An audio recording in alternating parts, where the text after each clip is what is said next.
Student, solid state chemistry volume 6 में आज हम आप लोगों को एक छोटा सा टॉपिक बताएंगे, dimension analysis of unit cell, यानी एकक कोशिका की बीमीय गणना। बीमाओं के थ्रू किसी एकक कोशिका के द्रव्यमान, आयतन, घनत्व आदि की गणना करना। ठीक, सबसे पहले हम एक सिंपल क्यूब ले लेते हैं या एक क्यूबिक यूनिट सेल्स ले लेते हैं। एक ऐसी यूनिट सेल लेते हैं जिसकी लंबाई, चौड़ाई, ऊंचाई यानी सारे कोर की लेंथ क्या होती है, बराबर होती है। मान लेते हैं डिफ्रेक्शन के द्वारा हमको ये ज्ञात होता है कि इनके एक कोर की लंबाई a है। तो so volume of unit cell क्या हो जाएगी, यूनिट सेल क्या हो जाएगी, a क्यूब। यानी अगर हमको एक कोर की लंबाई a मालूम हो जाती है, इसका आयतन क्या हो जाएगा, a क्यूब, लंबाई गुणे चौड़ाई गुणे ऊंचाई। ठीक, total mass of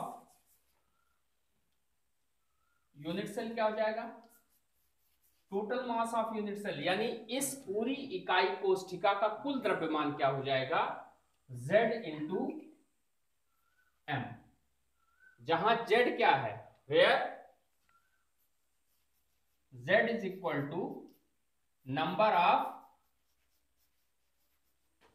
of atom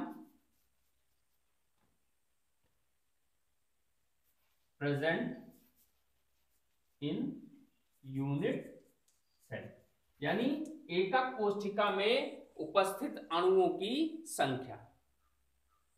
एकक कोशिका में उपस्थित अणुओं की संख्या, जैसे मैंने बताया कि अगर ये सिंपल क्यूब है, एक आद्य टाइप की या प्रिमिटिव टाइप की एकक कोशिका है, तो इसमें अणुओं की संख्या या परमाणुओं की संख्या क्या होगी, एक होगी। यानी Z इज इक्वल टू वहां हम एक ले सकते हैं। अगर FCC है, फेस सेंटर्ड है, तो Z बराबर 4 ले लेंगे। ठीक, अगर BCC है तो Z बराबर 2 ले लेंगे। अगर CCP है, HCP है, तो वहां पर हम Z बराबर 4 ले लेंगे। यानी कुल मिलाकर के Z को हम इस तरह रिप्रेजेंट कर सकते हैं कि number of atom, molecules or ion present in unit cell, यानी किसी इकाई कोशिका या एकक कोशिका में उपस्थित अणु, परमाणु अथवा आयनों की संख्या को हम Z से रिप्रेजेंट करते हैं। और M क्या है, M is equal to molecular weight. ये मॉलिक्यूलर वेट है। तो इस तरह से हम जानते हैं क्या है कि घनत्व D यानी density D is equal to क्या होता है, मास अपॉन वॉल्यूम,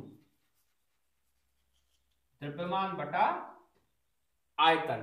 द्रव्यमान हमने निकाला Zm अपॉन आयतन क्या निकाला, a क्यूब। यानी a relationship between DZM a cube में क्या हो जाएगा, D is equal to Zm upon a cube. यहां पर हमको एक रिलेशन मिल जाता है।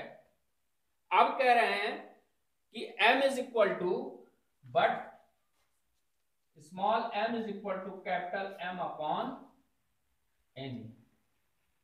M अपॉन Na यानी मोलर मास या मोलर द्रव्यमान है। ठीक, जहां पर n क्या है, अवागाद्रो संख्या है, तो इसको ऐसे भी लिख सकते हैं, R D is equal to Z small capital M A cube into Na।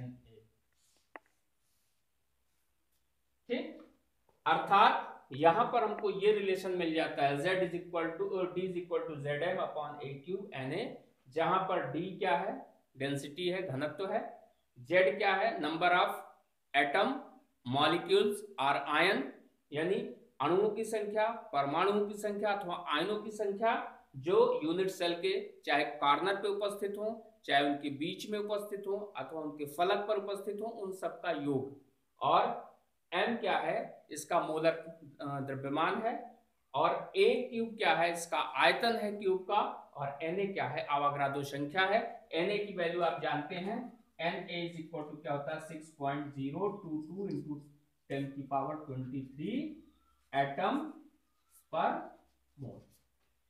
यानी इन दिस वे, इस तरह से हम देखते हैं कि अगर हमको 4 बीमाएं ज्ञात है, ठीक, तो हम 5वें बीमा को आसानी से इस संबंध के द्वारा ज्ञात कर सकते हैं। अगर हमको m मालूम है, z मालूम है, a क्यूब मालूम है, na मालूम है, तो हम d का निकाल सकते हैं। और अगर हमें d मालूम है, z मालूम है, m मालूम है, तो हम a क्यूब का मान निकाल सकते हैं।